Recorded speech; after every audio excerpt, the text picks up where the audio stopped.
de mayo del año 2024. Mi nombre es Luis Miguel Retamales y me acompaña, como siempre, don Jorge Araya. Estamos dando ahora inicio, se me olvidó decir eso, al programa Sin Restricciones, el programa del debate, la contingencia, la cultura de la radio hoy.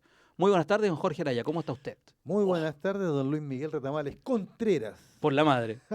Por la madre. De Retamales y Contreras. De Retamales y Contreras. Bueno, usted sabe aquí, como siempre, la invitación semanal que hace usted a mí y nosotros la hacemos a nuestros amigos que nos escuchan y nos ven, ya a comentar los temas de la actualidad nacional, internacional, la historia y la cultura. Aquí, pues, Sin Restricciones, el programa más antiguo de la radiofonía digital chilena. Desde 2017, transmitiendo. ¿Y gracias a quién? Y gracias a nuestros amigos de la esquina del Cerro, Ernesto Pinto Lagarrigue, 375, en pleno barrio Bellavista. Tenedor libre de sushi, pizza, comida peruana, de martes a domingo, de 10 de la mañana hasta las 21 horas. ¿Hasta las 21, sí? Estamos bien. Usted por 11.990 come todo lo que quiera y también puede llevar a sus mascotas. Y está incluido el líquido, ¿ah? Incluido el bebestible. Exacto. Bueno, gracias entonces a los amigos de la esquina del Cerro. Jorge, tenemos un programa súper interesante con mucho tema. Esta semana estuvo bien noticiosa, pero antes que todo, tú querías hacer un reconocimiento y un agradecimiento a nuestros auditores, ¿no? Sí, por supuesto. Ya que estamos hablando de que somos los más antiguos, también tenemos que darle las gracias a la gente por su permanencia en la sintonía. Semana a semana nos están dando la confianza de llegar a sus hogares, a sus trabajos, ya a la conversación. Y esta semana, bueno, estuvimos bordeando, ¿no es cierto?, las 1000 visitas. Todos aquellos que nos visitaron, que nos pusieron un grito arriba, que estuvieron con nosotros. Muchas gracias y sigamos, pues, de aquí en adelante. Invitados son a esta conversación de amigos. Bien invitados están a esta conversación de amigos, como bien señalaste, Jorge. Hoy día tenemos muchos temas. Vamos a conversar de lo que está sucediendo con los conscriptos del norte, del regimiento Huamachuco. También vamos a conversar de lo que ocurrió la semana pasada con la tramitación de las RUF, esas leyes que salieron a la rápida a raíz de la contingencia que ocurrió con el asesinato de los tres reglas carabineros. del uso de la fuerza. Gracias, porque la Jorge. gente dice RUF y piensa que... no sé. También vamos a conversar, como hemos venido conversando hace 2 programas, de la posición de ciertos empresarios respecto de la actualidad nacional y de la realidad de los trabajadores chilenos, los trabajadores, los empleados, como ustedes quieran llamarle, y también respecto de los pensionados. Hubo declaraciones del ex presidente de la CPC, el señor Juan Sutil, en relación a eso. Vamos a hablar también de una visita re importante que está ocurriendo en estos momentos en Europa, del líder de la República Popular China, que está visitando ahora mismo al señor Macron en Francia y después va a seguir a otros países.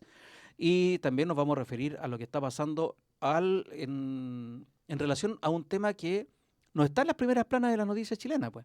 Es el conflicto en el Medio Oriente, lo que está pasando entre Israel y Gaza, que en estos momentos están negociando. Vamos a referirnos si van bien encaminadas las negociaciones o mal encaminadas.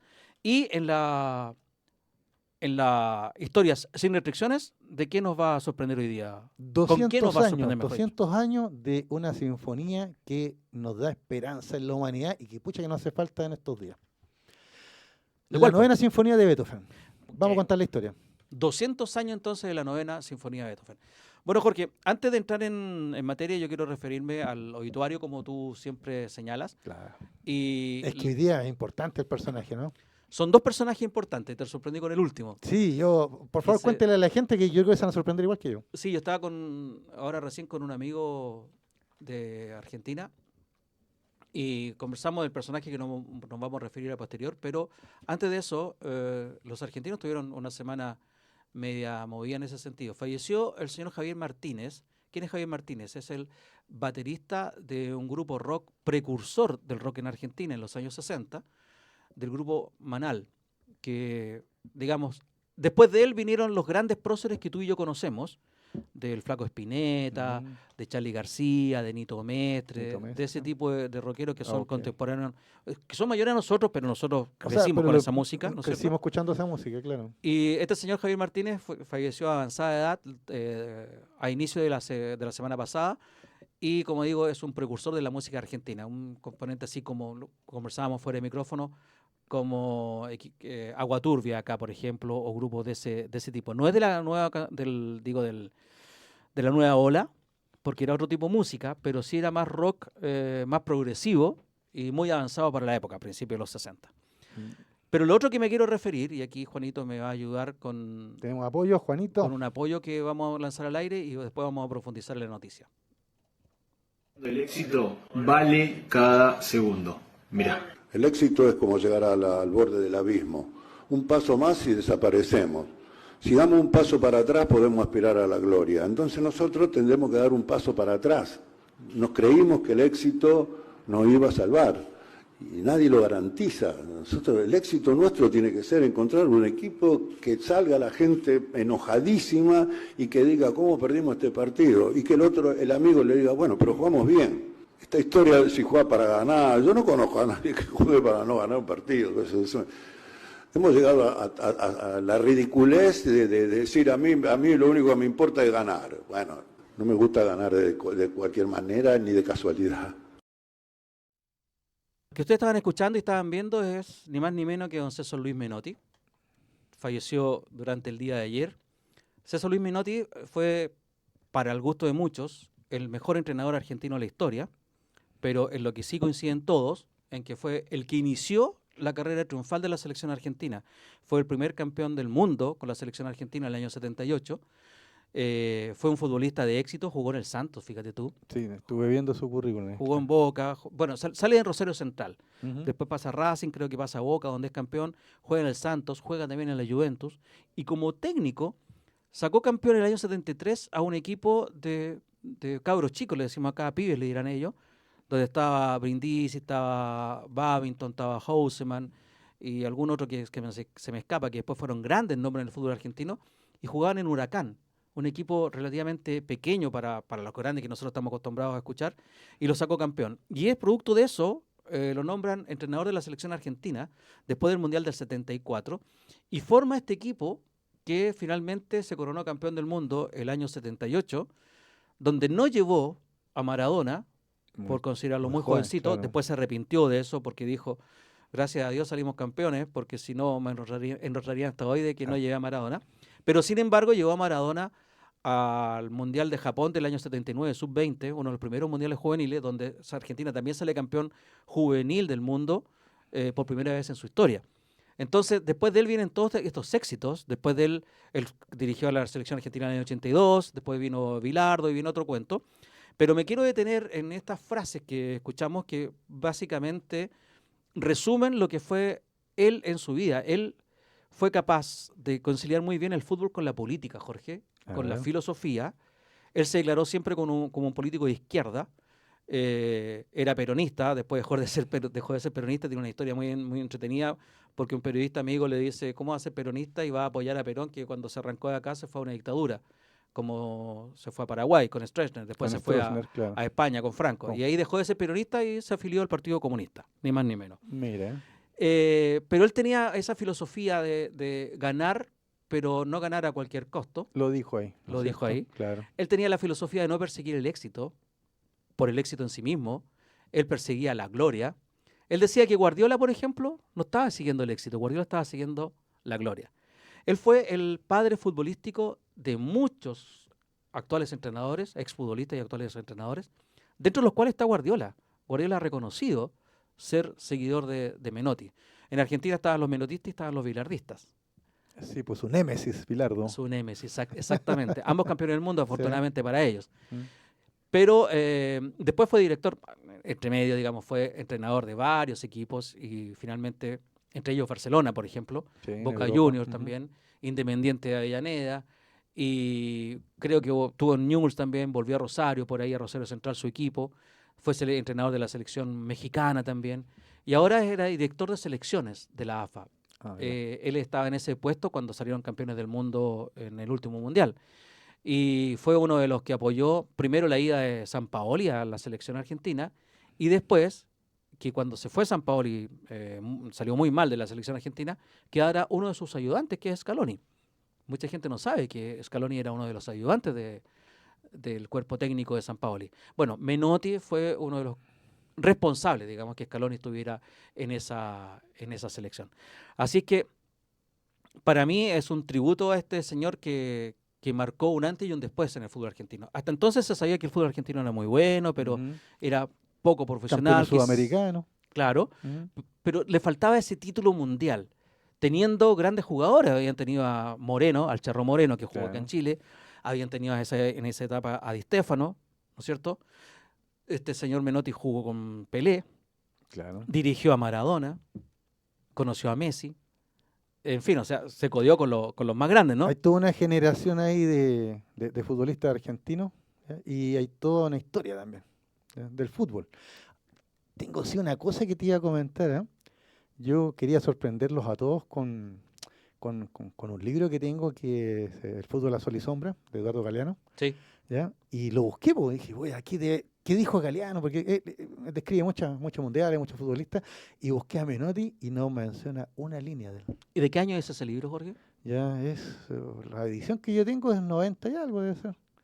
O sea, no están alejados. No menciona a Menotti, pero sí menciona a Bilardo, por ejemplo. Es que a partir de ahí empecé a revisar las notas y me fijé que él se centra en los jugadores y en los equipos, y no en los técnicos. Entiendo. Porque entonces, claro, porque dije, no sale Menotti, y ahí me puse a buscar a los otros y no menciona a los técnicos de otros mundiales, solo a las estrellas, un Pelé, un Maradona. O sea, no es una omisión a Menotti, sino que una omisión a Claro, los yo cuando técnicos. dije, "Oh, ¿qué pasó acá?" Y llegué a pensar en algo político, ¿eh? ¿Mm? Porque recordemos que Menotti sacó a campeón a Argentina en el 78, Mm. ¿ya? Cuando gobernaba la Junta Militar Argentina, ¿te fijas? Y que incluso hay muchos mitos y leyendas que hablan ahí de que estos estaban coaccionados para ser campeones, sí o sí, Mm. ¿ya? Por no decir que el Mundial estaba arreglado porque la Junta Militar estaba detrás de todo esto, ¿ya? Pero para que la gente se sorprenda, ¿ya? El fútbol va más allá de la política, porque tú dices que Menotti era de izquierda, y sin embargo la Junta Militar no lo vetó ni nada. Intentaron sacarlo cuando asumió, pero el presidente de la AFA, ¿sabes quién era? ¿Quién era? Grondona. Ah, Estaba estaba estaba Grondona, recién mira. partiendo. Claro. Lo defendió. Es que eso me llama la atención esta historia. O sea, uno podría pensar, mira, este Menotti era otro más de la camarilla de la Junta Militar Argentina. Y no, pues, él tenía sus propias ideas, mantuvo su independencia y se dedicó a lo suyo, el fútbol. Bueno, y en esa época sí se daba. Po. Acuérdate que acá en Chile estuvo vetado Carlos Caselli. Claro. Carlos Sí. Caselli de que se Es va. que por eso pensé, dije, o sea, no solo en Chile ni en latinoamericano, la gente de izquierda vivió, no voy a decir una persecución, pero sí no pudieron llegar los mejores. Carlos Caselli, mientras estuvo en Europa, después que se fue de Colo-Colo 73, se fue al Levante y después estuvo en el Español, Ujú. no fue llamado jamás a la selección chilena. Claro. Y Chile fue tristemente eliminado para el Mundial de 78, justamente en Argentina, del que estamos hablando. Claro. Y se echó mucho de menos a Carlos Caselli, que estaba en su mejor momento. Sin embargo, no se le llamó. Y volvió a la selección ya bajo el mandato de Luis Santibáñez el año 79, cuando salió subcampeona de Chile en una tercera final allá En Asunción. en Vélez Sarsfield. En Vélez Sarsfield. En Vélez Fue Sarsfield. con Paraguay. Fue. Porque perdimos Claro. perdió Chile en Asunción, Sí. ganó en Santiago y hubo que ir a un partido definitorio.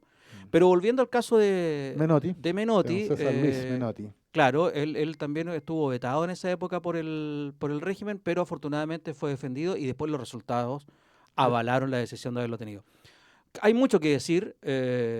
Menotti parece que el que profesionalizó a la selección argentina. Hasta la época, hoy día me lo comentaba este amigo argentino, los jugadores argentinos no querían ir a la selección, Jorge.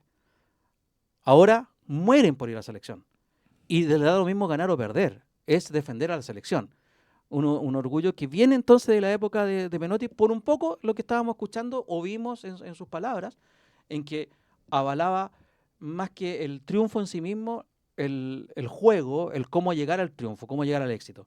Es muy, muy importante ¿Sabes lo que qué? hizo Bonito Menotti. de una cosa bonita que dice él ahí, y ahí que no sé si la gente lo notó, es cuando él habla del éxito, ¿no es cierto? Y dice que todos quieren llegar al éxito y dar un paso más, ¿no es cierto? ¿Ya? Pero de repente al dar ese paso, ¡pum!, se hunden. ¿Ya? ¿Te fijas? O sea, toda ambición desmedida no es buena. Entonces dicen, mejor dar un paso atrás. Me llamó la atención porque siempre he criticado a nuestros amigos trasandinos de que lo que pecan siempre es de poca modestia. Y sin embargo, él con ese comentario mostró que pese a que había ganado todo y lo ganó siempre todo, era un hombre modesto. Fíjate tú que no es tan ganadora. Si miramos O sea, su... ganó Copa Mundial con los adultos, Copa Mundial con los juveniles, Claro. Copa América, me imagino. No, No ganó Copa no América. ganó Copa América y con ¿Sudamericano? equipo de fútbol tampoco Ah, mira. ganó muchos títulos. Ganó con Boca un título, Ya. no, creo que ni siquiera con Boca. Ganó con Barcelona, la Copa del Rey, la Recopa y la Eso, Copa de la Liga. Eso me estaba viendo yo, claro. Y ¿no? pare de contar, Jorge, Ya. o sea, no es un palmarés muy amplio. Pero mira, ahí está. No tiene un palmarés muy amplio en cuanto a mostrar copas, pero sí pasó a la historia como muchos El Tata Riera, Fernando Riera, aquí en Ujú. Chile, que también es de una escuela, tampoco es un triunfador de mostrar copas, pero dejó una escuela. Sí, po. Menotti, para terminar, Jorge, tenía dos frases que me acuerdo de él, o A dos ver. pensamientos. Una, él decía que el fútbol tenía que ser una expresión de la cultura de cada país. Ya. Entonces, me acuerdo que siempre los colombianos, en ese tiempo estaba muy vigente Valderrama, juegan al ritmo de la De la cumbia. cumbia, ya. Y nosotros jugamos al ritmo del tango, decía él. Y así hablaba, y el brasileño al ritmo de la samba y qué sé yo. Y uno se queda pensando, mira, qué locuración más rara.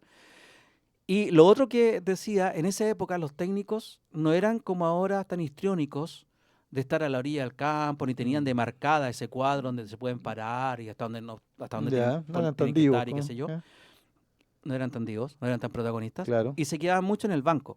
Y él decía, el técnico que le grita a sus jugadores durante el partido es porque no tiene ninguna confianza en lo que hizo durante la semana, ni en Buena, las instrucciones que dio en muy el camarín. buena, claro. Me hubiera gustado verlo ahora, ahora, porque ahora hay entrenadores muy serios que igual son así histriónicos, ¿cachai? Mm. O sea, de hecho no conozco ningún entrenador Que no esté gritando a la que no la esté cancha, gritando, claro. claro. Pero bueno, eso fue don El César flaco Luis Menotti. Menotti. El flaco Menotti, eterno fumador, un Sí. gran recuerdo para él. Se fue un Una- caballero del fútbol. Oh, Pero muchas gracias, aquí no están muchas aquí. gracias. Ya, Muchas un gracias. saludo por Menotti. Yo, ¿sabes lo que más recuerdo de don César Luis Menotti? Ya, en realidad no es que lo recuerde él, recuerdo, siempre se me viene a la memoria, muy jovencitos nosotros, cuando Argentina, campeón del mundo, Chile fue a jugar a Mendoza con ellos y lo empatamos, ¿te acuerdas? Con el gol de Sandrino Castec en la media chilena. 18 de septiembre del año 80. Exacto, Iba perdiendo Chile 2-0. exactamente, y con Menotti en la banca era misión imposible. Menotti en la banca, la selección campeona del mundo, reforzada por quién? Por Maradona. Exacto, pero yo no sé qué ritmo juegan los chilenos, ¿ah? Porque las cuecas medias desentonadas, pero pucha que le ponemos empeño. Una cueca chora era esa. Así que claro, ahí sí que ahí Menotti su- mostró su respeto a Chile, ¿no es cierto? ¿Ah? Porque Sí. mal que mal le empatamos a los campeones del mundo. Sí, pues. Y en Mendoza. Y en Mendoza, y para un 18 de septiembre. Claro, sí que, o sea, yo nunca le escuché a Menotti decir barbaridades o menoscabar, o sea, el flaco era serio. Sí, sí. Como todos los flacos. Salud por Menotti. Bueno, Jorge, dicho esto, un saludo entonces. Vamos a lo que veníamos conversando. Quiero que conversemos de algo muy triste, muy penoso que ocurrió en la semana también. Perdón, que se destapó esta semana. Y que es algo que aquí, Jorge, hemos hablado muchas veces, que son los abusos que se dan al interior de las Fuerzas Armadas. Eso hay que decirlo y recalcarlo y hacerse responsable de lo que estamos diciendo. A raíz del asesinato de los 3 carabineros la semana pasada, nosotros conversamos que al interior de Carabineros hay muchos abusos de parte del mando superior en contra de los suboficiales e incluso se ha hablado de abusos sexuales. Se ha hablado de abusos de mando, ¿no es cierto? Abuso de autoridad. Se ha hablado de abusos en cuestiones como la mutual de Carabineros, donde los obligan a cotizar y después las platas no se saben para dónde van, etcétera, etcétera. Pero ahora se ha hablado, yo creo que del más deplorable de los abusos, que es a los jóvenes de extracción social humilde y jóvenes que están haciendo el servicio militar, que familias le han entregado al Estado a lo más preciado que tienen, que son sus hijos, para que el Estado los forme, los eduque y los cuide. ¿Y cómo se lo ha devuelto el Estado?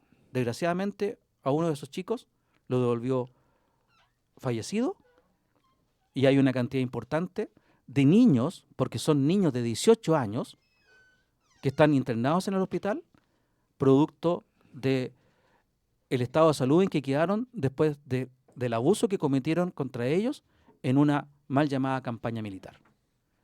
Eso nos recuerda lo que pasó hace, no sé, 15 años 2015. quizás. ¿2015 en Antuco? La tragedia de Antuco. Y fue en mayo también. ¿Estás seguro que fue el 2015 o no fue antes, Jorge? Y creo que fue antes. Yo tienes diría que razón, fue antes. sí. Pero fue hace mucho tiempo, fue lo de De Antuco. hecho, lo comentamos en una de las primeras temporadas en Restricciones, contamos la historia de que es trágica.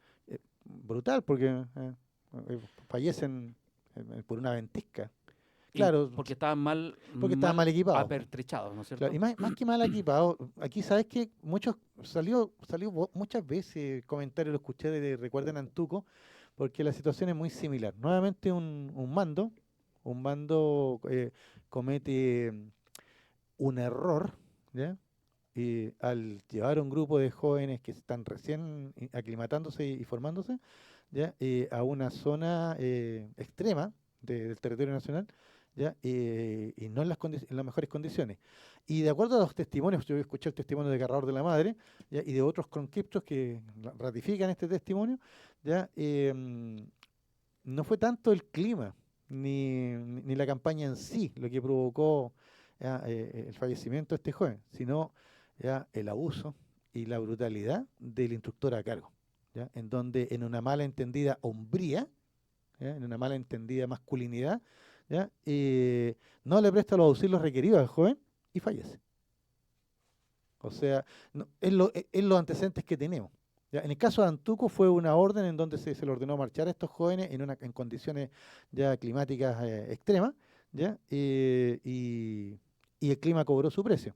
Acá, mira, gracias a Dios estamos hablando solo de un joven fallecido, que yo lamento, tú mencionaste, digamos, y se lo entregamos al Estado, etcétera, y lo que más lamento, que es lo que señaló la mamá, que él quería hacer el servicio, que él quería ser parte de la Fuerza Armada, o sea, son voluntarios, porque desde 1994, que en Chile el servicio militar es voluntario y solo se completan las plazas obligatoriamente cuando faltan contingentes. Pero generalmente los contingentes de la Armada y de la Fuerza Aérea se llenan rápidamente. Y el ejército es el que queda a veces con que le falta con completar algunos cuadros. También está la conscripción femenina, que también es voluntaria. ¿Te fijas? O sea que hemos transitado desde la historia de esto, o sea, desde que partió esto en 1900, la conscripción obligatoria en Chile, ya producto de la influencia prusiana, alemana, ya hemos transitado para llegar hasta estos días en donde la mayoría de los jóvenes que ingresan a hacer el servicio militar lo hacen por su deseo, como este joven, ¿ya? Pero una vez adentro, es tal el nivel de brutalidad que encuentran en algunas clases. Cuando hablo de clase me refiero a los mandos, sargentos, suboficiales, etcétera, ¿ya? Grados. Grados, claro, ¿ya? Que aplican un mal criterio, ¿ya? Mira, yo estoy seguro que el ejército debe tener un manual de reglamento y todo, ¿ya? Pero estas malas prácticas se mantienen, po. Y como digo, en una mala entendida masculinidad, en una mal entendido patriotismo, en donde esperamos que estos jóvenes hagan todo excepto parir. Esa frase me acuerdo que me la decía siempre mi padre, que hizo el servicio militar y sacó el premio al mejor conscripto del año, ya se ganó todos los premios, y él siempre me decía, mira, nuestro comandante decía que el soldado chileno es capaz de hacer cualquier cosa, menos parir.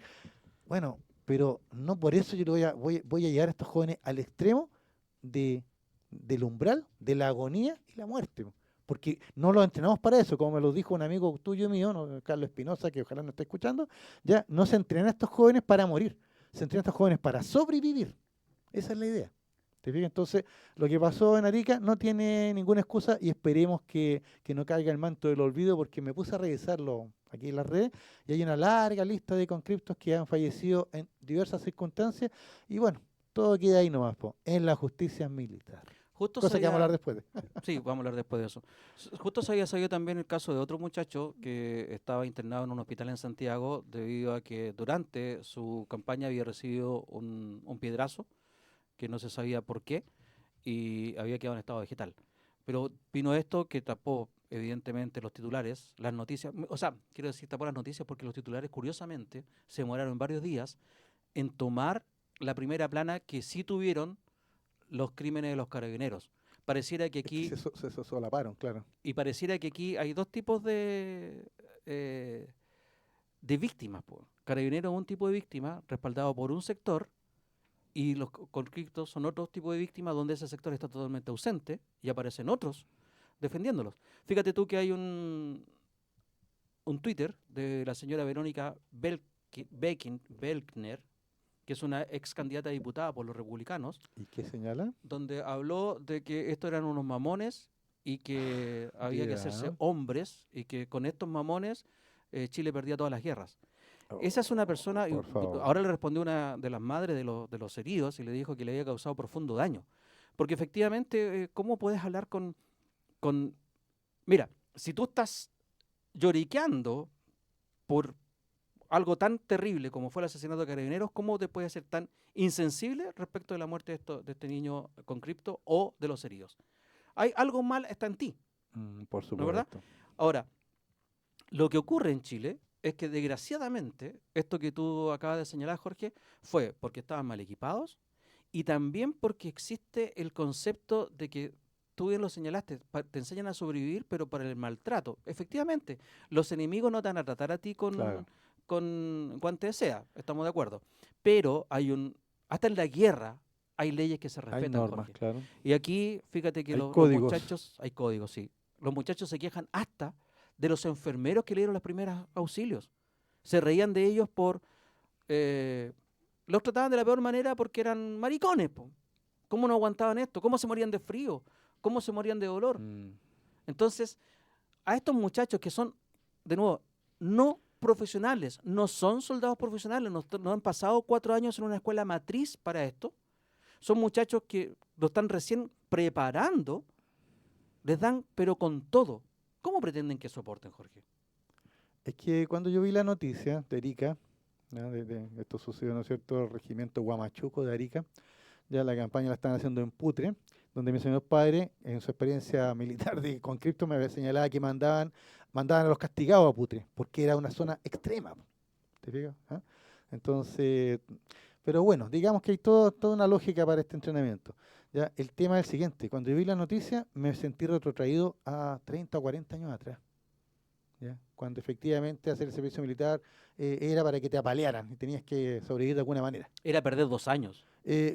Claro, ¿no? Y tú sabías que te iban a apalear, o sea, que tenías que Pero ser... nosotros, Jorge, no hicimos el servicio justamente porque era perder 2 años en nuestra vida. Bueno, nosotros lo hicimos, claro, porque tuvimos la posibilidad de entrar a la universidad y poder eximirnos, ¿ya? Yo Pero a conocí... nadie se le ocurriría, de nuestra época, a nadie se le ocurriría ser voluntario. Bueno, Porque sabía que no ganabas nada. bueno, de hecho, sí hubo, o sea, gente que entró no solo no hacer el servicio, sino que entró a las Fuerzas Armadas. Pero es que eso es distinto. ¿Te fijas? Eso es distinto. A una Eh, carrera militar, Claro. a hacer con cripto es distinto. Exacto, o sea, claro, ahí hay una diferencia, desgraciadamente. Entonces, vi la noticia y sentí, como dije, qué terrible, o sea, que no hemos aprendido nada, o mejor dicho, los formadores, ¿ya? Los instructores en la Fuerza Armada o en el Ejército de Chile no han aprendido nada, porque después de lo de Antuco, ya se hizo una serie de revisiones, de protocolo, de todo, o sea, porque fue muy grave, se perdieron muchas vidas, ¿ya? Y a partir de ahí, desgraciadamente, siempre tenemos... Incluso yo creo que cae ya ni siquiera en lo institucional. Mira, yo no voy a defender el ejército en ese sentido. No cae en lo institucional, cae casi en los delitos comunes. O sea, tienes la mala suerte que tu hijo queda en manos de un desalmado, un criminal, pero que tiene una autoridad. ¿Te fijas? ¿Ya? Y lo lleva al límite, como le pasó a este joven, que quería formarse, quería ser un militar, ¿ya? Y terminó muerto y ni siquiera, como dijo la madre, ni siquiera como un acto de patriotismo, sino simplemente un acto desalmado de personas que no cumplieron ya formándolos como deberían. Salvajismo. Una barbarie, po. Pero bueno, yo confío en el general Iturriaga, ya que ha mostrado criterio. Vamos a ver cómo, porque él ya está en la zona y se está haciendo el sumario. Vamos a ver qué pasa ¿Te con refieres eso. al comandante en jefe? Al comandante jefe del ejército. Perfecto. Tengo fe en él. Bueno, hay 2 cosas para cerrar y nos vamos a ir a un corte, Jorge. Por supuesto. Una cosa que me preocupa es que los instructores de estos muchachos son gente de nuestra edad, o incluso menores que nosotros. Menores incluso, claro. Entonces, ¿cómo tratan así a muchachos ¿Cómo que fueron formados ellos entonces? cómo fueron formados o deformados? Y también cómo tratan así a muchachos que pueden ser sus hijos. Bueno, esa es primera reflexión. Y aquí lo que me dice Jaime Reyes. Está Gracias, claro Jaime. quiénes son los cuates, por no decir otra expresión. Sí, pues señor. Está muy claro. Gracias, Jaime, por estar en nuestra sintonía, como siempre. Jaime. Él dice, el día que los hijos de los empresarios sean los que hagan el servicio militar, se acaba el maltrato. Así es, pues. Pero hay que hacer una distinción. Y creo que Jaime va a estar de acuerdo conmigo, es algo que dije. Los que van a hacer el servicio militar no son precisamente la clase ilustrada, digamos. Vamos a la pausa y volvemos con más temas en Sin Restricciones, la conversación de todos los lunes en la radio hoy. Gracias a quién vamos. A la esquina del cerro, pues, en Ernesto Pinto La Garrigue, 375 Barrio Bellavista. Tenedor libre de sushi, pizza, comida peruana, de martes a domingo, desde las 10 de la mañana hasta las 21 horas, por 11.990. Usted come todo lo que puede y acompañado por su mascota preferida. Eso es. Vamos entonces, y ya volvemos con la tramitación de las RUF. Y también, ¿qué fue lo que dijo don Juan Sutil acerca de la edad de pensión? Vamos y ya venimos. Ya estamos de vuelta, sin restricciones, del día de hoy, 6 de mayo del año 2004. 2014, iba a decir, 2024. 18 horas con 36 minutos. Estamos aquí gracias a la esquina del Cerro, don Jorge. Ernesto Pinto Lagarrigue, 375 Barrio Bellavista. Tenedor libre de sushi, pizza, comida peruana, de martes a domingo, desde las 10 de la mañana hasta las 21 horas, por 11.990, don Luis Miguel. Todo lo que usted pueda comer, incluido el bebestible. Incluido el bebestible, exactamente, cosa que los tenedores libres no tienen. Es poco, no es Y también poco. es un negocio pet friendly, así que vayan a visitar a los amigos de la esquina del Cerro, los van a atender súper bien. Martes a domingo, como dijo Jorge, de 10 a 21 horas. Así dijiste, ¿no? Así lo tengo, sí. Perfecto. Ok, somos, a propósito, el programa más longevo de la radiofonía chilena. Desde el año 2017 estamos aquí dando la lata en Sin Restricciones. Y- Gracias a todos ustedes por estar al aire, ahora escuchándonos y también si nos están escuchando en diferido a través de Spotify o de YouTube. George. Que te iba a decir que todavía estoy emocionado porque casi llegamos al millar de visitas. ¿Eh? Le doy las gracias a esos casi 1000 personas que nos acompañaron toda esta semana. Ha sido emocionante. Avísale al tío Dani, Juanito, porque capaz que las grúas no empiecen a tentar. ¿Ah? Así que le agradecemos y más le agradecemos sus comentarios, ¿ah? Como el de nuestro amigo que siempre está, ¿no es cierto? Sí, siempre están a los amigos atentos a nuestras conversaciones y ahí está, hoy día ha estado Jaime muy activo. Muchas gracias, Jaime, por estar siempre ahí. Bueno, Jorge, esta semana se tramitaron A ver. las RUF. Nosotros la semana pasada estuvimos conversando de lo peligroso que era esta mirada tan cortoplacista que tiene nuestra sociedad. Iba a hablar de nuestros políticos, pero en realidad estoy hablando de nuestra sociedad. Nosotros aquí también hemos conversado de hace cuánto tiempo no se juntan los chilenos, Jorge, los políticos chilenos, los empresarios chilenos, los trabajadores chilenos, en una misma mesa a conversar y proyectar cómo queremos al Chile del futuro, de aquí a 30 años más, por ejemplo.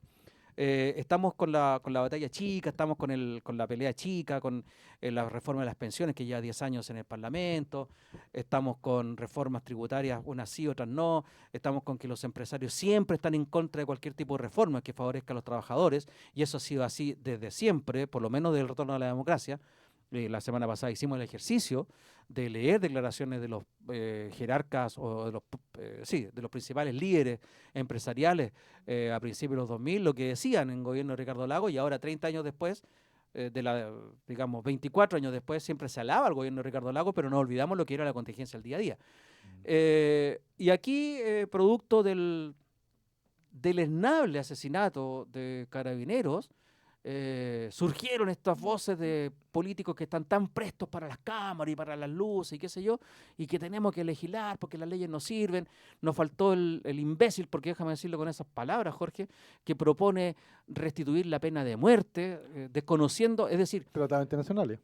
yo no sé si desconoce los tratados internacionales y le está hablando a la gente malintencionadamente Le para que habla la su gente, barra brava, si es el tema. para que la gente repita y repita y repita que tenemos que restablecer la pena de muerte cuando es imposible por tratados internacionales que Chile lo haga. Bueno, tenemos ese tipo de políticos y producto de esto también salen las famosas RUF. ¿Qué significan las RUF? Reglas del uso de la fuerza. Reglas del uso de la fuerza que se supone salen a apoyar fundamentalmente a Carabineros, más que a todo el resto de las Fuerzas Armadas, pero para las Fuerzas Armadas, pero fundamentalmente a Carabineros, sale a apoyar para que ellos puedan defender en forma más protegida, supuestamente, al resto de la sociedad. Bueno, hay reglas, hay leyes que amparan esto y que protegen al carabinero, ya lo dijimos la semana pasada, la ley antiterrorista, la ley de seguridad interior del Estado, qué sé yo. Y en estas famosas reglas que tú acabas de señalar, Jorge, habían algunos puntos que curiosamente fueron votados en contra por sectores de la derecha, como por ejemplo esa norma que ponían límite al uso de la fuerza en forma de medida. Por ejemplo, también una norma que prohibía el uso de la fuerza y el uso de la tortura por parte de los uniformados en contra de civiles. Ese tipo de cuestiones, Jorge, que afortunadamente no fueron aceptadas por el resto del Pleno, es decir, están consideradas en el documento final, yo no sé qué perseguían en realidad, Jorge. De verdad, no sé qué se persigue sacando ese tipo de reglas que son como básicas para una convivencia social y para la mantención del orden público. Yo no puedo entender, termino, que para mantener el orden público sea necesario darle todas las atribuciones a Carabineros, incluido el uso de la tortura. O sea, yo estuve escuchando los comentarios en la televisión, en las redes, y igual que tú, solo puedo pensar dos cosas, ¿ya? El que aprovechando una coyuntura tan dramática como la muerte de estos 3 carabineros, ¿ya? Y se piensa que en una semana se puede legislar lo que se viene discutiendo hace por lo menos 9 o 10 meses ya. ¿Ya? No voy a decir un año, pero porque está cerquita, estamos cerca ya del año. ¿Ya? Y pretender que en una semana se iba a llegar a un consenso, un acuerdo y se iba a votar esto, pero así, ¿ya? Era un aprovechamiento político. Primera cosa. Segunda cosa, acá aprovechando la circunstancia, trataron de meternos algunos autogoles por entre medio, trataron de meter unas cuchufletas, diríamos mejor, esa es la expresión, ¿ya? Como por ejemplo, ¿ya? Una especie de ley de amnistía o perdonazo, ¿ya? No solo para Carabineros, ¿ya? Sino que por el tema del estallido social, ¿ya? Entonces ahí caería el comandante, el director general de Carabineros también, en ese perdonazo, sino que también se quería incluir a presos de Punta Peuco. Yo no sé qué tiene que ver el preso de Punta Peuco con la muerte de los 3 carabineros en la Araucanía, pero querían incluirlos también ahí. ¿Ya? Y también, ya, pero en un caso de realismo mágico total aquí, no sé, pues ya estamos, no sé, en Macondo, ¿ya? Y resucitar, ¿ya? La tan conocida por nosotros justicia militar, ¿ya? Que solo ya el nombre te está indicando que establece una división odiosa y arbitraria, ¿ya? Y una desigualdad judicial entre los chilenos. O sea, una justicia para uno y una justicia para otro. Me recordaba cuando en el siglo XIX la Iglesia reclamaba ya por la justicia eclesiástica, ¿ya? Y no quería acatar las normas del Código Civil porque ellos eran otro estamento. ¿Te fijas? Y el gobierno de Chile, el Estado de Chile, obligó a la Iglesia a acatar, porque una ley es para todos. ¿Te fijas? Aparte que también la memoria es corta, yo no sé si estos parlamentarios son más ignorantes que nosotros o deben ser más jóvenes que nosotros tal vez, ¿ya? Y se les olvidó cómo actuó la justicia militar durante el gobierno militar, ya con la plena impunidad de crímenes obvios y evidentes que ahora la historia, ¿no es cierto?, ha resuelto, ¿ya? No voy a entrar en detalles, porque lo hemos dicho muchas veces, pero en su minuto, ¿ya? Fiscal Torres, ¿te acuerdas? El tristemente famoso fiscal Torres sobreseía a todos los militares, ¿ya? En casos brutales, ¿ya? Y perseguía, ¿no es cierto?, a los supuestos terroristas. Y digo supuestos, porque siempre terminaba muerto en algún enfrentamiento por ahí. ¿Te fijas? Entonces, cuando yo escuché eso, yo pensé que estaban jugando, ¿ya? O pensé ya debe ser algún republicano desubicado, pero no, era gente del centro, ¿no? Gente que se dice del centro, ¿ya? Y nos estaba retrotrayendo a 30 años atrás, a 30 años. Entonces yo pienso, lo mismo que digo siempre, o son muy ignorantes, ¿ya? Y no conocen de historia, de legislación, ¿no es cierto? ¿Ya? O son muy mala leche y simplemente están aprovechando la pantalla, ¿ya? Y tratan, ¿no es cierto?, de distorsionar eso. Porque en la discusión de reglas del uso de la fuerza, lo que queremos es darles las herramientas a Carabineros y Fuerzas Armadas, ¿ya? Para que puedan actuar. ¿Te fijas? Pero dentro de un marco legal. Porque si no, esto es la ley de la selva. Pues. Mejor hacemos una zanja en la frontera, como dijo el otro candidato en Europa, ¿no es cierto? ¿Ya? El caballero de apellido alemán, ¿ya? Y la llenamos con los cadáveres de todos los que eliminamos. ¿Te fijas? Y ahí no tendríamos cárcel, no tendríamos proceso, no tendríamos juicio, nada. Pero cuidado, ¿y si caemos nosotros en esa zanja también? Por eso hay un Estado de Derecho. O sea, aquí lo primero que hay que preservar es el Estado de Derecho. Y estos parlamentarios en esta discusión de la semana lo que me demostraron es que para ellos el Estado de Derecho no existe. Solo existe el Estado de la selva, la fuerza bruta. Justamente, yo coincido plenamente contigo. Lo que nos dice Jaime Reyes aquí es ¿Qué nos dice don Jaime? lo que dijo Mudaka se referiría ¿A la diputada que tú señalabas? No, Mundaka debe ser Mundaka será? el gobernador de Valparaíso. Ya. Ya. Fue debatir sobre la pena de muerte. Debatir me parece siempre necesario. Sí, puede ser. Bueno, es la opinión de Jaime. Yo no la comparto en realidad. Yo creo que hay cosas que ya no se debaten. Pero yo me refería a Mundaka, me refería a Kaiser. A Kaiser, al diputado republicano. Pero ya lo conocemos nosotros. Pero bueno, aquí se han visto definitivamente, Jorge, especímenes de todo tipo, y tú nos señalaste que si estamos mezclando ya a condenados en Punta Peuco o dando amnistía. Ayer salió en la televisión, fíjate, un señor que es editor del medio El Líbero, donde él decía que si los carabineros, estos asesinados, se hubieran defendido y ellos hubieran terminado con la vida de los delincuentes, claramente, así decía, estarían en prisión. y estarían viviendo la humillación sus familias y estarían haciendo colectas para poder vivir como hay muchos carabineros que lo están haciendo ahora. Yo le respondo a ese señor, primero que todo, no hay ningún carabinero en estos momentos que esté detenido Exacto. por hacer uso de la fuerza en defensa propia, primera cosa. Y justamente los carabineros que están viviendo y haciendo colectas para poder vivir son carabineros que han sido dados de bajas por abusos a los derechos humanos.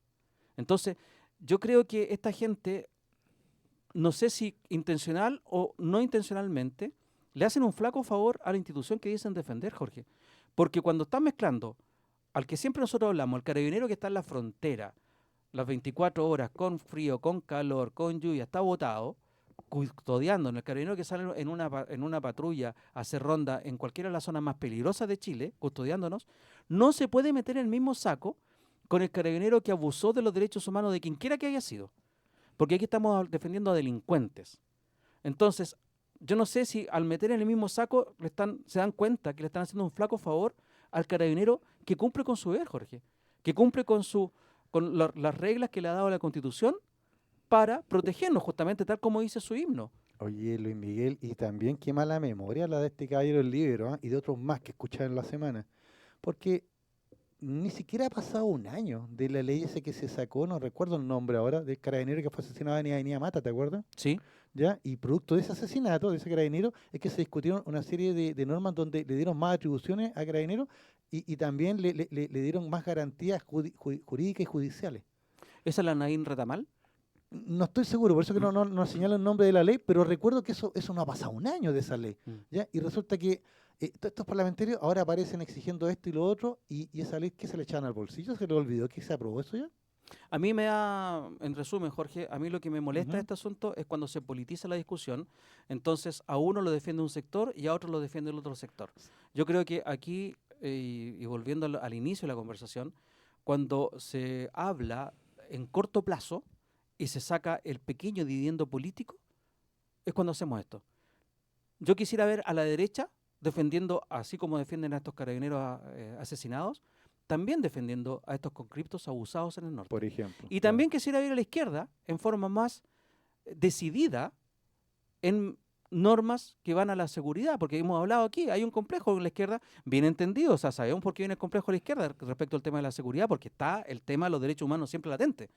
Pero cuando hablamos entonces de un mejor país, hablemos de un país de futuro, no esta cuestión del pequeño dividendo electoral. Espero que las RUF vayan en ayuda definitivamente de lo que se persigue, digamos, de que los carabineros se sientan respaldados, pero, insisto, respaldados dentro del marco de la ley. A mí lo que me queda claro, Luis Miguel, es que hay un sector de parlamentarios que no respetan, ni consideran, ¿ya? Ni sienten los derechos humanos como como un logro, ¿ya? Y que están dispuestos a vulnerarlo, ¿ya? Que están dispuestos a pasar por encima de ellos, ¿ya? Y quieren presentar a los otros parlamentarios, ¿ya? Como que son ellos, ¿ya? Y eso me refiero, ¿por qué? Al tema de la tortura. ¿Ya? Muchos cuando se planteó el tema de la tortura, dijeron, no, porque eso ya está legislado, eso ya está dicho. Bueno, ¿y cuál es el problema de repetirlo hasta el cansancio? ¿Ya? Ya no porque una norma ya esté en una ley, no podemos incluirla en otra, ¿ya? O reiterarla, ¿te fijas? ¿Ya? Pero sin embargo, ellos sí insisten con el tema de la justicia militar, y a mí lo que me preocupa, Luis Miguel, es que esta conversación se va a transformar en algo bizantino, porque ya avisaron que en el Senado ya se votó en la Cámara de Diputados, ¿cierto? Y se aprobaron estas normas, ahora pasan a la discusión en el Senado, y ya dice que van a reponer en el Senado el tema de la justicia militar. O sea, nuevamente esa división odiosa, ¿ya? En donde la justicia no es igual para todos, sino que para unos es de este tipo y para otros es esta otra justicia. Y eso no puede ser. Bueno, ahí Porque confío eso en que, vulnera todo el sentido del derecho. ahí confío en que el gobierno cumpla con lo que dijo, que lo iba a llevar a Tribunal Constitucional y por último lo iba a vetar. Para terminar con esto, Dígame. Jaime Reyes nos ¿Quién dice, es don Jaime? lo peor es que la televisión lleva a gente a debatir que no tienen nada que aportar solo por el show mediático. Es lo que hablamos la semana pasada, Exactamente. el morbo. Oye, Jorge, y hablando de show mediático... ¿De morbo? no, del show mediático. A ver, chau. Juan Sutil, A ver. el dirigente empresarial que también fue candidato a constituyente y candidato a algún otro cargo público, se mandó una declaración ayer donde postula que para mejorar las pensiones es necesario aumentar la edad de jubilación. y que aumentar para ambos sectores. Recordemos que en Chile actualmente las mujeres están capacitadas para jubilar a los 60 años Ya. y los varones a los 65. Él postula que a los 70 puede ser fácil porque a los 70 se ve gente que todavía tiene capacidad para trabajar. Muchas Tiene razón en gracias. que la gente tiene capacidad para Ujú. trabajar, pero lo que yo le critico, Jorge, es cuál es el trasfondo. Él quiere más mano de obra, barata, por supuesto, porque él no paga muy buenos sueldos, más mano de obra para sus empresas y dice que así se notaría de inmediato un aumento en las pensiones.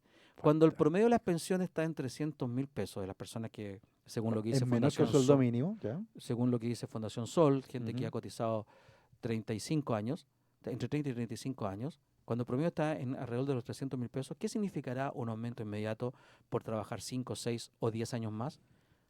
¿Será con suerte 100.000 pesos? Con suerte, ¿eh?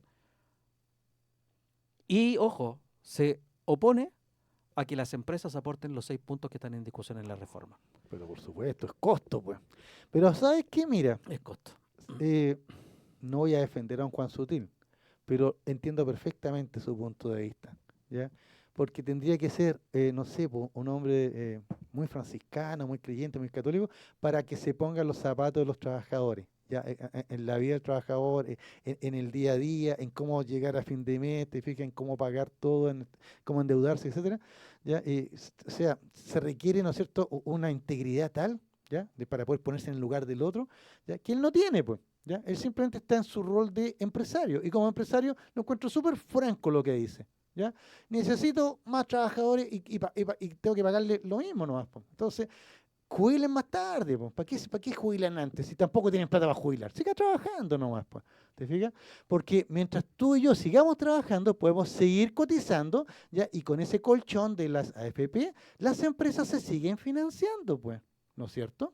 ¿Ya? Porque ese es el éxito del modelo chileno, esa es la bicicleta chilena. Los trabajadores ya nos deslomamos, cotizamos, nuestra plata de las cotizaciones van a grandes inversiones, ¿no es cierto? ¿Ya? De los empresarios, que gracias a esas inversiones ellos pueden darnos trabajo, po, ¿ya? Y por ende sigamos trabajando para ellos. O sea, en su lógica, ningún problema, ¿te fijas? Al contrario, ya como tú dices, más mano de obra.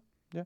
Ahora, yo creo que 1 o 2 años más de trabajo no hace la diferencia, porque tú me enviaste el video, lo revisé, y claro, él dice, por ejemplo, que las mujeres jubilan a los 63 años, ponte tú, ¿ya? Y que el hombre jubile, no sé, pues a los 68, 70 ya hablaba. 70, mira, entonces, ningún problema, pero él tampoco considera otra realidad, ¿ya?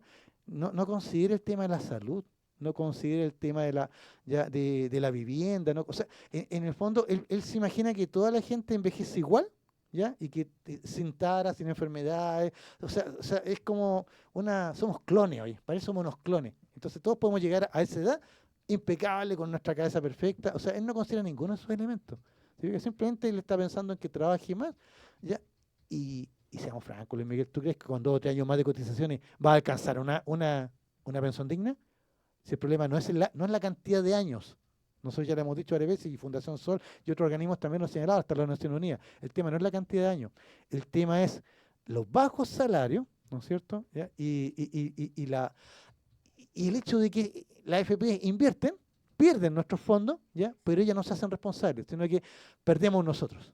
O sea, yo todos los meses, todos los trimestres, cuando me llega la cartola, ya ni reclamo, todos los trimestres tengo pérdida.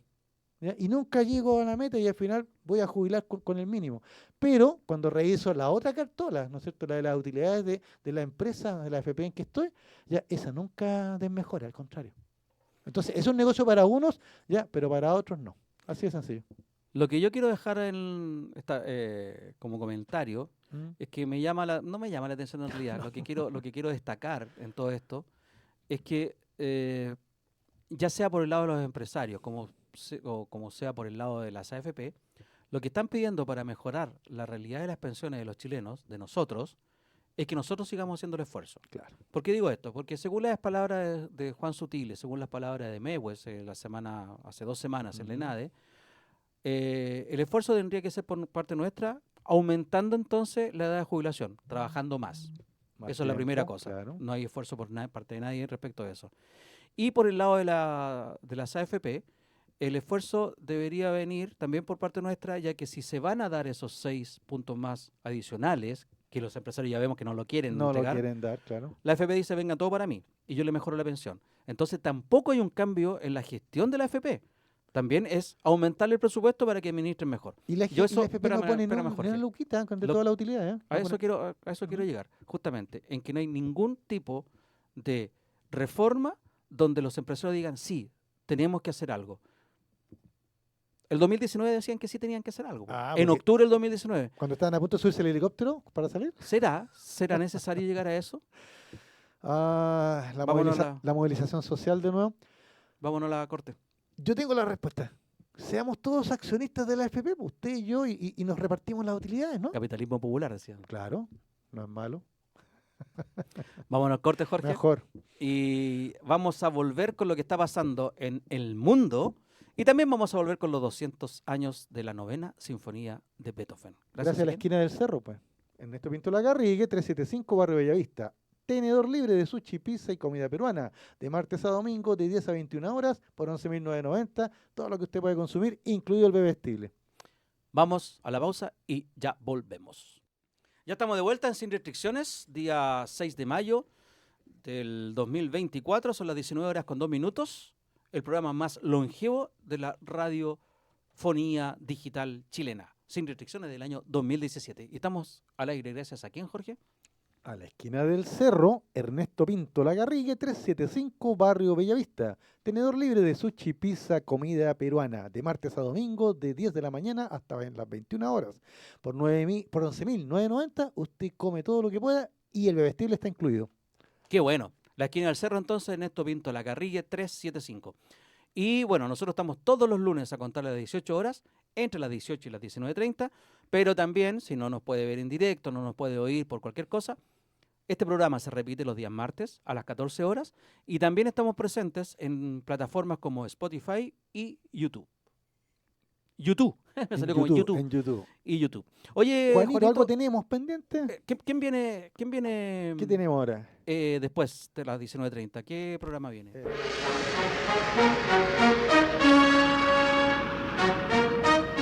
El mundo al instante.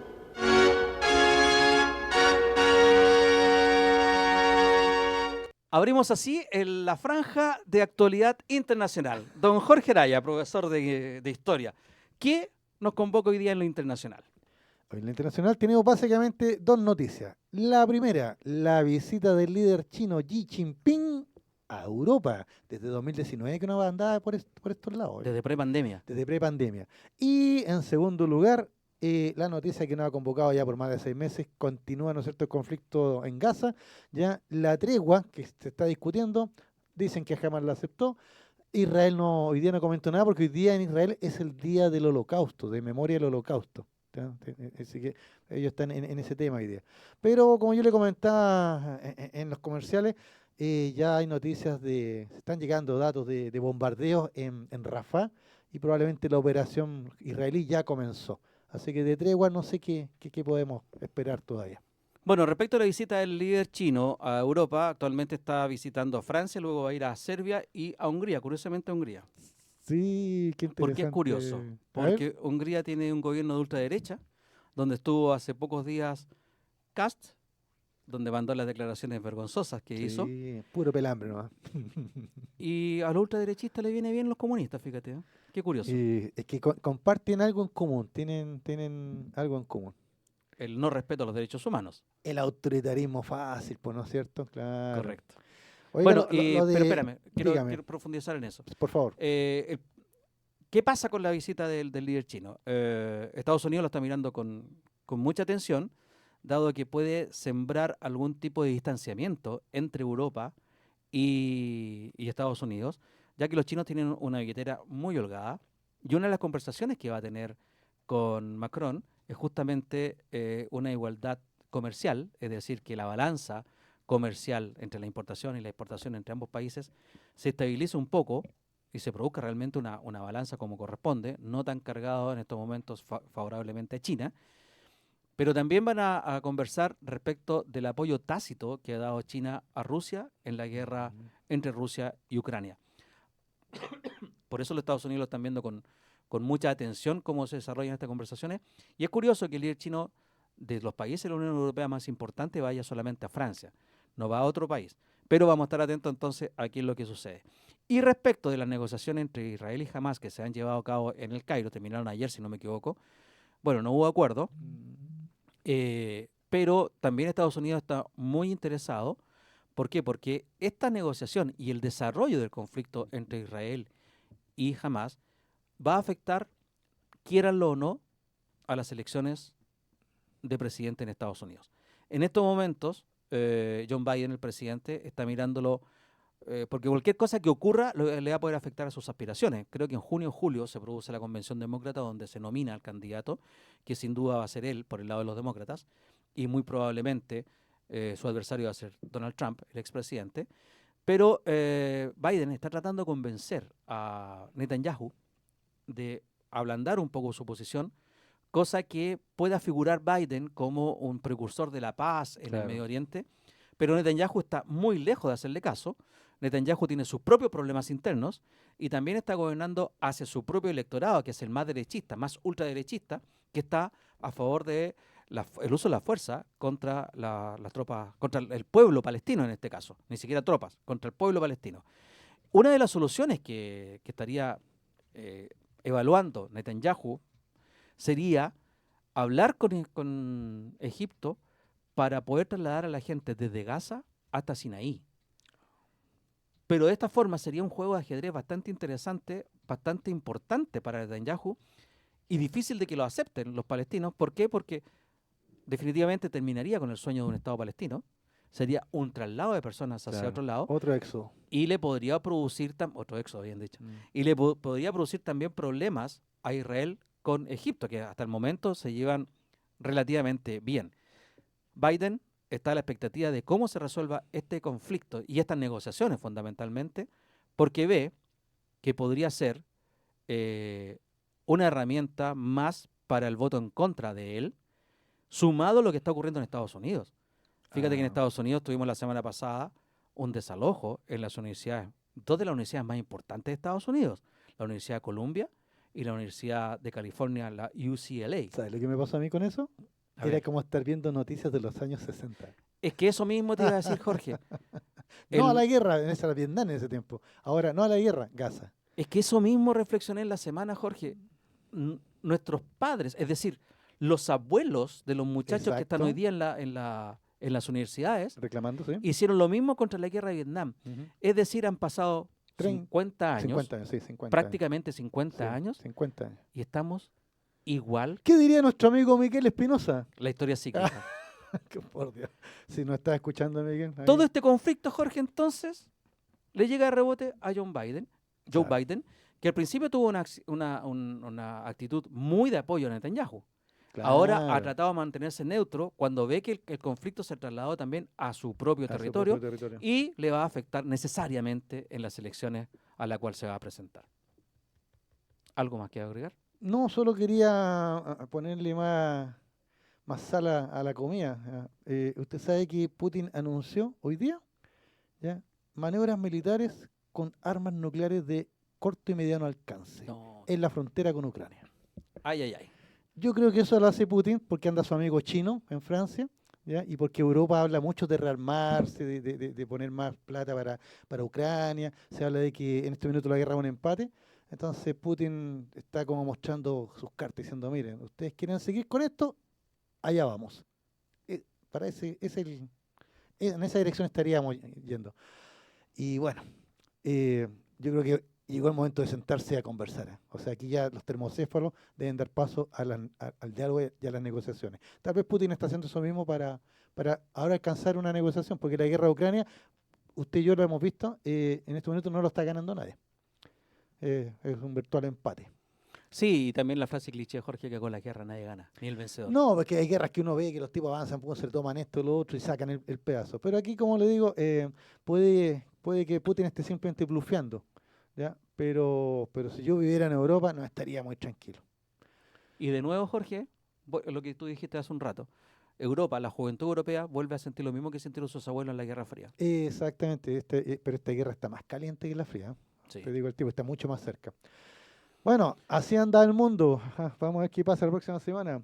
Vamos a seguir entonces siguiendo estas noticias. Y ahora nos vamos entonces a Historias sin restricciones con el profesor don Jorge Araya, que nos tiene una historia bien fascinante respecto de los 200 años de la Sinfonía de Ludwig van Beethoven. Hoy no tengo cortina, vamos a tener que poner una cortina después, Pero Juanito, y esta, ¿no? escucha. A ver. Oh, mira, qué buena, me puso ahí al señor Beethoven, a don Ludwig. Pero muchas gracias, Juanito. Y esta es precisamente la novela. ¿Cuánto dura? ¿10 minutos?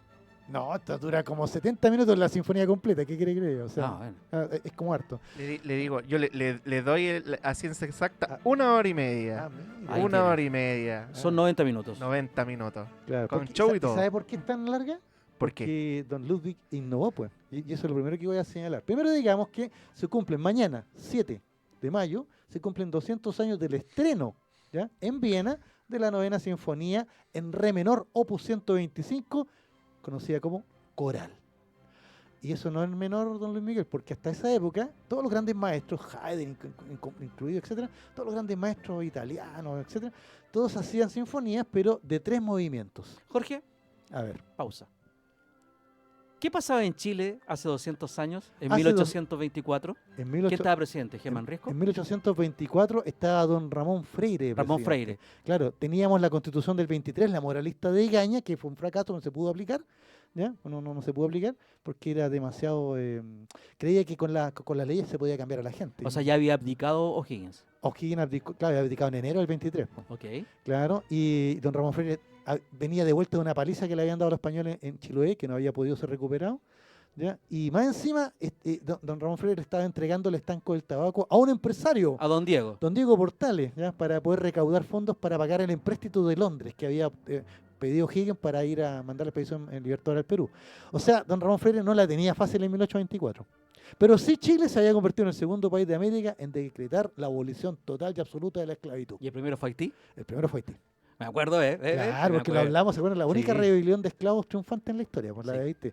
Eso pasaba en 1824 en Chile. Mientras don Ludwig van Beethoven ya iba a estrenar, ¿no es cierto?, un día como mañana, un 7 de mayo, esta sinfonía. ¿Y por qué digo coral? Porque, insisto, se hacían sinfonías con 3 movimientos.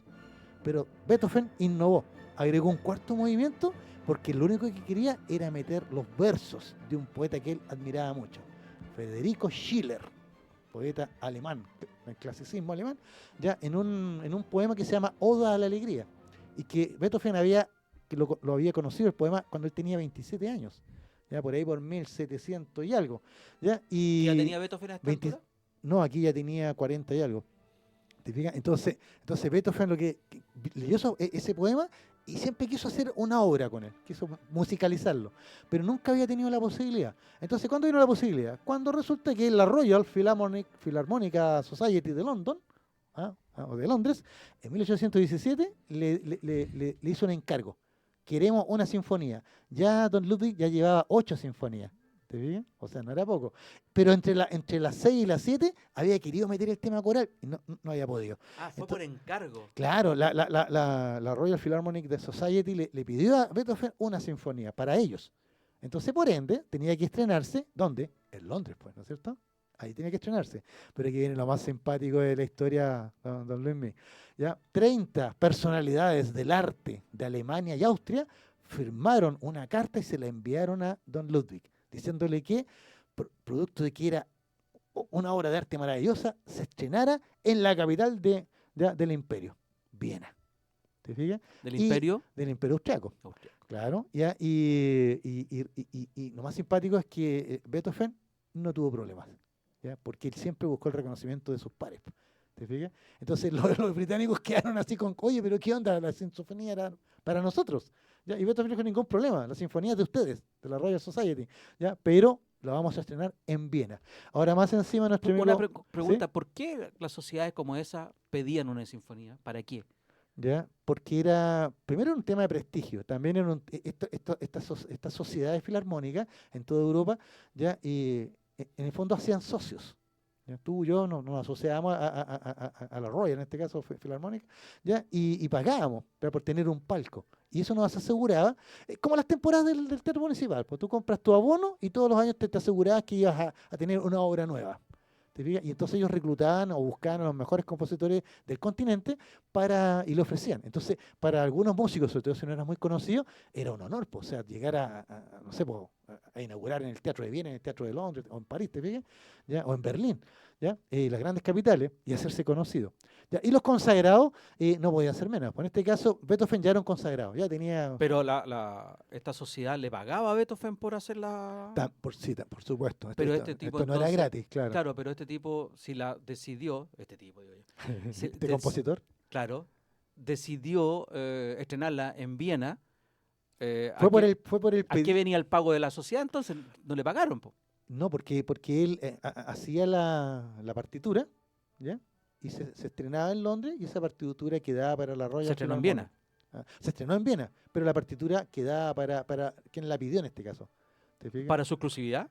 No, Es decir, yo como usuario que compraba un palco ahí, no necesariamente, porque los ¿Qué compositores vendían los derechos, ¿ya? a editores. Y de eso vivían los músicos. O sea, en otras palabras, los compositores hacían muy parecido a lo que hacen los músicos actualmente. Sacan una canción, ¿no es cierto? Y las grandes disqueras son las que manejan la distribución.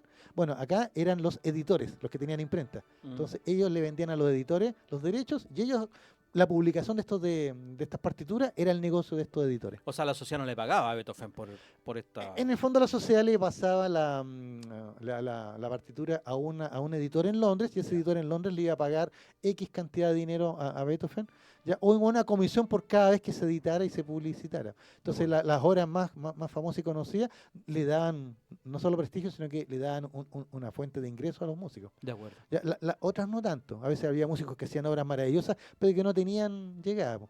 Ahora, la gente que tenía una pianola, su pianoforte, su piancillo, su órgano, ¿no es cierto? En la iglesia, ellos compraban estas partituras, pues, y así se hacían populares. ¿Te fijas? Y se vendían en todo Claro, Europa. esos eran los medios de difusión, po. Eran los medios de difusión, claro. Entonces, oye, y como Beethoven era conocido, oye, Don Ludwig sacó una sinfonía nueva, hay que comprarla. O sea, antes de que saliera ya estaba vendida. ¿Ya? Son los músicos más jóvenes los que les costaba más meter ahí. Por ejemplo, te voy a contar una anécdota. El 7 de mayo de 1824, entre el público que estuvo ahí para la novena sinfonía, estaba un jovenzuelo austriaco llamado Franz Schubert, ¿ya? El de la famosa sinfonía inconclusa. ¿Ya? Pero él estaba como jovenzuelo ahí y tratando de escuchar a su ídolo. ¿Te fijas? O sea, Beethoven en este caso. Porque más encima Beethoven, aunque estaba sordo, igual dirigió a la orquesta. Y aquí viene otra anécdota simpática. Cuando se terminó la sinfonía, terminó su presentación, la ovación, el teatro se vino abajo. Todos aplaudiendo, todos tirando los sombreros. O sea, el teatro se vino abajo. Pero Beethoven, como estaba sordo, no se dio cuenta. Hasta que una de las sopranos que estaba ahí lo da vuelta, lo toma y lo da vuelta para que mire al público. Y ahí él pudo ver la emoción de la gente. Y por supuesto que ahí logró emocionarse. Porque el hombre, como estaba sordo, no escuchaba nada. ¿Te fijas? Solamente llevaba el ritmo con un bastón. Entonces el golpeteo en el suelo es lo que le daba a él el ritmo. ¿Te fijas? Pero qué terrible. O sea, crear algo tan maravilloso no poder escucharlo. Sí. Increíble, ¿eh? ¿Te fijas? Bueno, esa es la historia de una parte. Pero mira, mañana el teatro en Viena ya no existe. Ya se puede demolir hace mucho tiempo, etc. Pero en Stadttal, en Wuppertal, Alemania, se va a recrear 200 años después, a la misma hora, ¿ya? La novena sinfonía. Y usted puede verla por la Deutsche Welle. Ah, mira qué bien. Así que se conecta, ¿no es cierto? Le voy a contar otra anécdota de esta sinfonía. La que se interpretó el día 7 de mayo, ¿ya? No es la misma que se interpretó después. Porque Beethoven, que era un perfeccionista, cada vez que se volvía a hacerla, digamos, a interpretar la sinfonía, él le iba haciendo cambios. Así que antes de morir, le hizo 12 cambios. O sea, se dio en vivo 12 veces. Y cada una de esas presentaciones fue distinta a la otra. O sea que si Beethoven no se muere, todavía le estaría haciendo cambios. Porque él está obsesionado era muy perfeccionista. Perfeccionista. Claro, perfeccionista. Oye, Ya, Jorge, y cuénteme. bueno, tú me dijiste que la letra de esta canción era de un poema. Exactamente, de Federico Schiller. ¿ya? Correcto. Un poeta que falleció en 1808. ¿Ya? Pero como yo te contaba, este poema es de 1785. Ya nuestro amigo Beethoven lo conoció por ahí por 1793 el poema. ¿Ya? Y ahí él quedó obsesionado con musicalizarlo. Entonces, no hallaba por dónde meterlo y en qué obra. Y ahora tuvo la oportunidad. Po. De hecho, yo estuve revisando la historia de esta Oda a la Alegría, o sea, de la musicalización, y Beethoven ya desde antes de 1817, él ya tenía bocetos para hacer los coros y todo. ¿Te fijas? pero no sabías hacer una pura obra coral, ¿ya? O meterla. Al final la metió acá, pues, y ahí, de ahí la rompió, pues, porque a partir de ahí otros compositores van a hacer sinfonía y le van a agregar coro, o sea, la voz humana como un instrumento más. O sea, ahí Beethoven la rompió. O sea, hay un antes de la novena y un después de la novena. De acuerdo. ¿Te fijas? Entonces, compositores espectaculares como Gustav Mahler, ¿ya? Él va a tomar esto. ¿Sabe a quién le dedicó la sinfonía? Dime. Se la dedicó, aunque fue en Viena el estreno, se la dedicó no al emperador austriaco, sino al rey de Prusia, Federico II. Ah, sí. Claro, porque era su mecenas. Jorge, y una pregunta, volviendo al tema Sí. del texto de la obra. Lo que nosotros escuchamos ahora es Escucha, hermano, la canción de la alegría. ¿Es una Ah. traducción de ese poema? Eh, ¿O en- es una versión en español libre? En parte nomás, en parte, porque a eso te quería comentar. Don Miguel Ríos, cantante español, en 1969, El rockero. exacto, Miguel Ríos, el rockero, en 1969 sacó un disco y uno de los temas es Oda a la Alegría, donde él toma los versos de Schiller, pero los adapta al español. ¿Ya? Y crea una letra, por decir, o sea, no es que crea, sino que hace una transliteración, ¿no es cierto? Y lo adapta, ¿ya? Y esa es la que fue pero grito y plata en 1969 y 1970, ¿ya? Y usted y yo la recordará, po, porque probablemente ahí como niños fue la primera esta vez que escuchamos la Oda a la Alegría, pero cantada y musicalizada por don Miguel Río, ¿ya? Así que, bueno, estamos casi ya Curioso, en la buen hora. dato Solo ese. quiero señalar dos cositas más antes de Dale, irnos. dale. ¿Ya? Yo conocí la versión de Waldo de los Ríos por un disco de 1970. Tendría 4 años cuando mi señor padre puso ese disco y conocí el cuarto movimiento de la novena sinfonía y de ahí nunca más paré de escuchar a Beethoven. ¿Ya? Pero por ahí, Miguel, si nos estás escuchando, toma este datito. En 1971, Stanley Kubrick tomó la novena sinfonía y la colocó en la película La La naranja, Naranja mecánica. Mecánica, en donde toda esta oda de amor al prójimo, el protagonista de la película, Alex, la transforma en violencia y brutalidad. O sea que una locura, ¿no? Pero probablemente es la obra más trascendental y hasta el día de hoy, mira, es el himno del Consejo de Europa, es el himno oficial de la Unión Europea, fue la cortina musical de la Copa Libertadores durante muchos años, Sí. ¿ya? Y por último, el año 2022, en plenos bombardeos rusos, fue interpretada por la Sinfónica de Kiev. Qué Escucha, interesante. hermano, la canción de la alegría. No sabía que era el himno de la Unión Europea. Yo tampoco me vine a enterar ahora, porque usted sabe que la historia es nuestra. Y la hacen los pueblos. Hasta la próxima semana. Súper buen dato el que me diste de Miguel Ríos, ¿ah?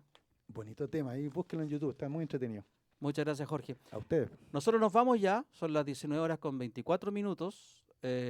Si no pudo ver por completo este programa, lo voy a ver mañana, a contar a las 14 horas, a través de www.radiohoy.cl. ¿Y nos vamos gracias a quién?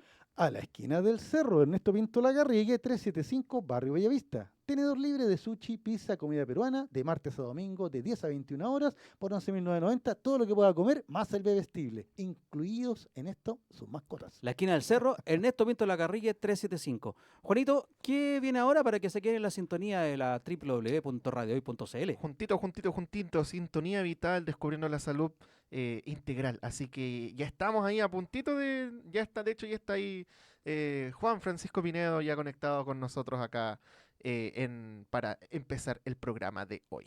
Perfecto, entonces si se interesa la medicina natural, quédate en la sintonía de la radio hoy. Viene un programa muy interesante. Nosotros nos vamos y nos vemos el próximo lunes a las 18 horas. Recuerda, nos puede ver también a través de YouTube y de Spotify. Chao, que tengan todos una muy Chao. buena semana.